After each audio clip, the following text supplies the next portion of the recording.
So today I'm gonna prank my boyfriend and tell him that I'm pregnant. So I went ahead and I got this test, this fake pregnancy so I can for sure pass the test.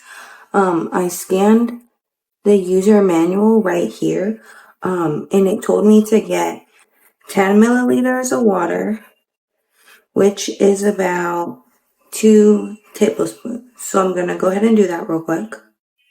Okay, so I got my water. It says to dip the yellow side into the water until it's white. So I'm gonna do that. Put it in the water. Mixing it around a little bit.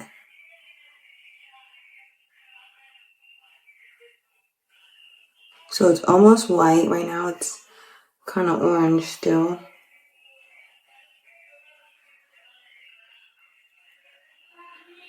We're gonna wait till it's all the way white.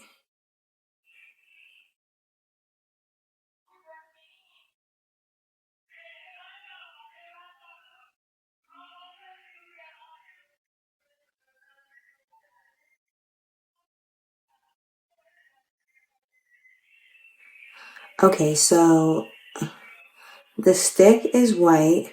Now I'm going to put my pregnancy test in the water. Oh, wow. And you can see right away, it is positive. It's turning purple so fast. Okay, so even though the stick is already purple, it's a positive pregnancy test. It says to wait 5 minutes, so I'm going to go ahead and wait the 5 minutes to see if the color develops at all. It's so cool that it worked. The stick is ready. That is a pregnant result, so I'm going to go ahead and text my boyfriend now.